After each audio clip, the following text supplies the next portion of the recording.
Hello, welcome back to KCD. Today I'd like to talk about why you should play KCD 1 before playing KCD 2. Let me start by acknowledging that technically you can play KCD 2 without playing the first one. There's literally no import facility to bring your KCD 1 character forward anyway, so literally every player has to start with the same Henry. You just start with all stats at a set level, but much lower than what most players would have got their Henry 2 at the end of KCD 1. In the narrative, this is justified by the ambush that takes place immediately after the game proper starts, and the injury that Henry suffers. And to be fair, allowing Henrys with 20 in every skill would start you off so good that the game would lose all challenge. Even though the cap is 30 for skills and attributes, by the time you get to level 20 new combat skills, most enemies are basically dead in 1 or 2 hits. So forcing Henry to start at close to the bottom of the scale does allow players to experience progress. From a game mechanics perspective, you don't have to play KCD 1 before playing KCD 2. There's no benefit. But I still hold that you should play KCD 1 before KCD 2, even if you can't bring your character with you. The reason is narrative. Unfortunately, Warhorse would have found itself with a conundrum. On the one hand, there's an existing fanbase that's very familiar with the characters in the first game. They've gone through the experience of Hans going from his arrogant little self at the start to you saving his life, and gradually becoming fast friends. Same with Radzig, Divish and Hanush. They're all people who matter to Henry because of what happened in KCD 1. But the vast majority of players will be new to the franchise and will have no knowledge of what's happened in the first game. So to these new players, Hans is basically just Henry's arrogant friend who likes to throw tantrums. He could just as easily be called Steve and look completely different for all it matters. He's just an NPC, especially during the first map. Same with Godwin. He never played much of a role even in KCD 1, but the fanbase loves him for that one cutscene.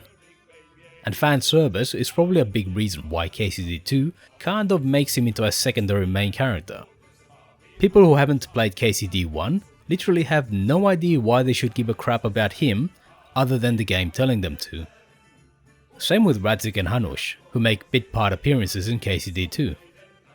New players will be rightly confused as to why those characters even appear in the game. I don't even remember if it's properly explained that Radzig is Henry's biological father in the second game. It might be, but the point is that Radzig basically plays no actual part in the second game. It is mentioned that Martin raised Henry, but only in passing, and you never get to understand what the relationship is between Henry, Martin and Radzig, other than very superficially. Martin raised Henry, who's Radzig's bastard son, and that's all you ever get to know. To be fair, KCD 2 does go out of its way to sever its ties with the first game, so the characters from the first game don't really matter. Even Hans plays a backseat to the new characters in the sequel. I believe that this is a deliberate decision in order to make the second game stand on its own. There are attempts to inform new players of what's happened before, for example, the hallucinations about the burning of Skalitz. But to be honest, if I hadn't played the first game, those sequences would leave me confused. Who the hell is Ispen Toth and why should I hate him? To new players, he's just your random villain. The game tells you that Henry hates him, and that's that. Who's Von Arlitz and Eric? Again, the game tells you that they're your enemies. It's all superficial and there's no deeper context. And unfortunately, that goes for pretty much anything that's related to the first game. The fundamental issue is that these tidbits of information are primarily introduced via in-game interaction, and there's a fundamental limitation to that. On the one hand, it's difficult to have a massive lore dump without retreading old ground for KCD 1 veterans, so you have to keep it pretty short. But for new players, that leaves out a lot of context beyond the superficial. Personally, I think that the attempts to inform new players should have been left out of the dialogue and the game. Henry and Hans are old friends, and they wouldn't be reminiscing about events that, to them, took place only a couple of weeks ago. Any such discussions would be forced. Instead, everything meant to inform new players would have been better done as a retrospective. Something like in the previous episode you might see in a drama series. Play a short video summarizing what's happened in the first game, focusing on the events between Henry, Hans and Godwin, because they're the returning characters you see the most in the second game, and you therefore should understand them best. Then just design in-game interactions to assume this knowledge and don't try to explain. But to be honest, it's impossible for a short video sequence to give new players the attachment that all the players have to these characters. The only way new characters could possibly understand what it means when Henry says, "I'm Henry, Henry of Skalitz," is to experience Skalitz and, more importantly, the characters from Skalitz. To save the wounded at the infirmary at Sasau. To give your troublemaker friends jobs at the mill. To throw crap at the Deutscher's house. It's these experiences that give meaning to the name Skalitz.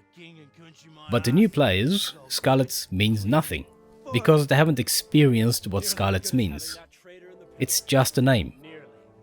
And like I said before, the game does not require you to know this. It's entirely possible to play KCD2 just as a medieval GTA simulator. But I think that would be losing a large part of why the first game has such a dedicated following. I've always disagreed with YouTubers and reviewers who called KCD1 a medieval GTA, because it was so much more than that. From a narrative perspective, the stories of the characters were interwoven into the gameplay. You learned who they were, and they started to matter because of how they interacted with Henry as you played the game. And to be honest, that's something I found lacking in KCD2, but I'll leave those thoughts for a deeper dive. So there's nothing wrong with playing KCD2 without playing KCD1, but my point is that doing so makes the title of Henry of Skalitz become just a random label, instead of something that has actual meaning to both Henry and the player. And we'll never have this conversation again.